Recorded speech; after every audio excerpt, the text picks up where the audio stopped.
अस्सलामुअलैकुम बच्चों, आपका दिल से इस्तकबाल है अपने यूट्यूब चैनल पर। आज हम जमात हफ्तुम का मज़मून उर्दू का सबक नंबर 14 आखिरी गुलाब इस सबक की मश्क हल करेंगे।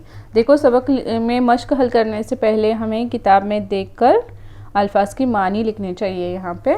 उसके बाद मश्क यहाँ से शुरू होती है। सवाल नंबर 1 है, एक जुमले में जवाब लिखो। तो उसमें पहला है, इकबाल के उस्ताद का नाम क्या था? तो जवाब आएगा, इकबाल के उस्ताद का नाम मौलवी मीर हसन था। सवाल नंबर 2 है, नसीबा दादी तन्हा क्यों रहती थी? तो जवाब है, नसीबा दादी तन्हा इसलिए रहती थी क्योंकि उनके शोहर का इंतकाल हुआ काफ़ी मुद्दत हो चुकी थी और उनका बेटा अपने बीवी बच्चों के साथ अमेरिका बस गया था। अयाज की शरारत के बावजूद नसीबा दादी बाहर क्यों न आई? जवाब, अयाज की शरारत के बावजूद नसीबा दादी बाहर न आई क्योंकि उन्हें शदीद बुखार है। फिर देखो आगे का सवाल, अयाज नसीबा दादी के मकान में किस तरह दाखिल हुआ? जवाब है, अयाज मकान के पिछवाड़े पहुंचा, पिछला दरवाज़ा अंदर से बंद था, वो दीवार पर चढ़कर सहन में उतर गया। अब देखेंगे पांचवा, अयाज के गुल्लक से कितने पैसे निकले? तो अयाज के गुल्लक से 325 रुपये निकले। आगे है, नसीबा दादी को क्या हुआ था? तो नसीबा दादी को निमोनिया हुआ था। आगे का सवाल देखेंगे, नसीबा दादी जब गुलाब का शुक्रिया अदा करने गई तो वहाँ क्या देखा? तो जवाब है, नसीबा दादी जब गुलाब का शुक्रिया अदा करने गई तो वहाँ देखा कि वो तो प्लास्टिक का नकली गुलाब था जिसे बड़ी सफाई के साथ शाख पर इस तरह बांध दिया गया था कि दूर से बिल्कुल असली लगता था। अब है अगला, नसीबा दादी किस तरह का शुक्रिया अदा करना चाहती थी? तो जवाब है, नसीबा दादी गुलाब का शुक्रिया अदा करना चाहती थी जिसने जीने का हौसला दिया। सवाल नंबर 2 आएगा, मुख्तसर जवाब लिखिए। उसमें पहला है, अयाज की शरारतें अपने लफ्ज़ों में बयान कीजिए। तो देखो यहाँ पर हमने लिखा है, अयाज की बहुत सी शरारतें हैं, मसलन किसी के दरवाजे पर दस्तक देना, तो कभी रास्ते पर चलते आदमी को पुकारना, किसी के छत पर पतंगबाजी करना, तो कैरिया और अमरूद तोड़ना, आधी रात को पटाखे फोड़ना, रास्ते पर जाली पैसे रखना और लोगों को फंसाना, गाड़ी का हॉर्न बिला वजह बजाना, साइकिल को पंक्चर करना, कोई बैतुल खिला में गया हो तो उसे बाहर से कैद करना, किसी के घर के बाहर का पौधा फोड़ना वगैरह। देखो, अब आगे का सवाल है, सवाल नंबर 2 मुख्तसर का, अयाज नसीबा दादी के ताल्लुक़ से तशवीश में क्यों मुब्तला हुआ? तो जवाब है, अयाज अपने दोस्त इरफान के साथ नसीबा दादी के मकान की छत पर चढ़कर ऊधम मचा रहा था। उसने उनके पेड़ पर चढ़कर कई कच्चे पक्के पेड़ पर चढ़कर जो है वो कई कच्चे पक्के अमरूद तोड़ डाले, लेकिन तब भी दादी ने खबर न ली। आज दादी की डांट सुनाई दी और न दादी डंडा लेकर आई, इसलिए जो है वो अयाज नसीबा दादी के ताल्लुक़ से तशवीश में मुब्तला हुआ। अब है सवाल नंबर 3, अयाज जब नसीबा दादी के मकान में दाखिल हुआ तो क्या देखा? जवाब है, अयाज जब नसीबा दादी के मकान में दाखिल हुआ तो इसे एक कमरे से किसी के कराहने की आवाज़ आई। वो लपक कर कमरे में गया तो देखा कि नसीबा दादी पलंग पर कंबल ओढ़े कराहती पड़ी हैं और उन्हें शदीद बुखार है। अब है सवाल नंबर 3, गौर करके बताइए। तो पहला है, नसीबा दादी को क्या वहम हो गया था?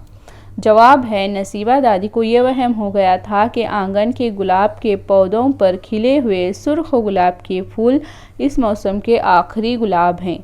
ये एक एक करके सब झड़ रहे हैं और जब ये सारे फूल झड़ जाएंगे तो मेरी ज़िंदगी का चिराग भी गुल हो जाएगा। इस तरह का उनको वहम हो गया था। अब आगे का सवाल देखेंगे। दूसरा, दादी के साथ अयाज की कभी नज़रें गुलाबों की तरफ क्यों उठ जाती थीं? तो देखो, अयाज ने दादी की कही बातों पर गौर किया तो उसे भी ये महसूस हुआ कि वाकई गुलाब के पौधों पर से एक एक करके सारे गुलाब झड़ रहे हैं।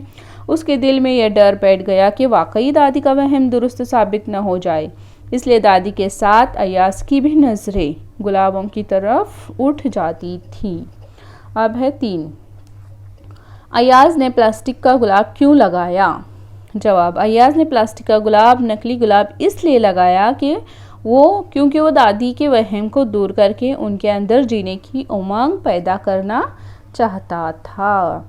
अब है सवाल नंबर 4। नीचे दिए हुए मुहावरों को जुमलों में इस्तेमाल करना है। तो उसमें से पहला है ज़िंदगी का चिराग गुल होना। तो उसका देखो जुमला है, हमारी ज़िंदगी का चिराग कब गुल होगा किसी को पता नहीं।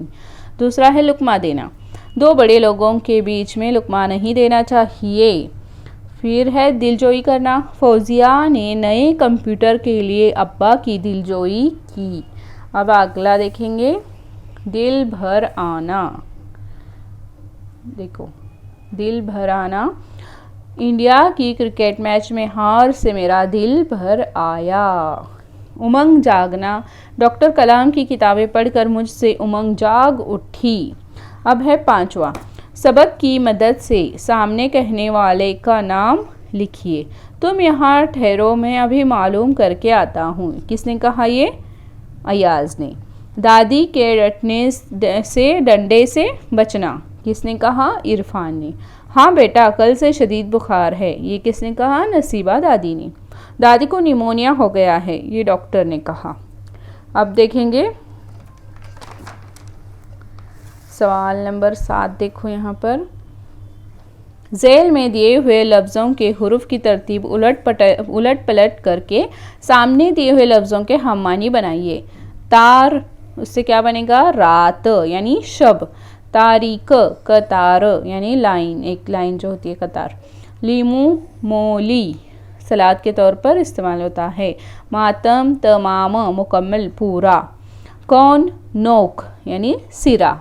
अब देखेंगे 8, इबारत आमोजी। सवालात, जैतून की पैदावार किन मुल्कों में होती है? तो जवाब, आजकल जैतून फ़िलिस्तीन, इसराइल, यूनान, पुर्तगाल, स्पेन, तुर्की, इटली, शुमाली अफ्रीका और ऑस्ट्रेलिया के जुनूबी इलाकों में उगाया जाता है।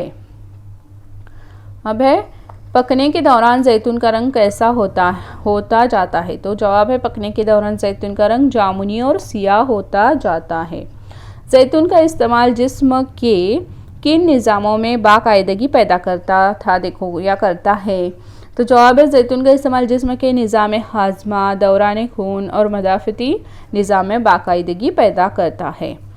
चौथा सवाल आएगा, जैतून का फल ब्लड प्रेशर और दिल के अमराज में कैसे मददगार साबित होता है? तो ये खून को जो है वो कोलेस्ट्रॉल की मदद से मिकदार पर काबू रख कर ब्लड प्रेशर को मुतदल रखने और दिल के अमराज से हमें महफूज रखने में मददगार साबित होता है। आगे का देखेंगे। अब आखिरी है, जैतून के तेल का इस्तेमाल किन अमराज के लिए फ़ायदेमंद है?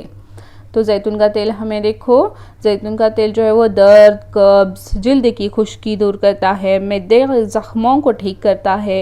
इनमें पाए जाने वाले मुख्तलिफ अनासिर बीमारियों को रोकने में मुआविन है, मसलन कैंसर, अमराज क़ल्ब, फालिज, गुठिया और ज़ियाबतीज़ वगैरह के लिए फ़ायदेमंद है।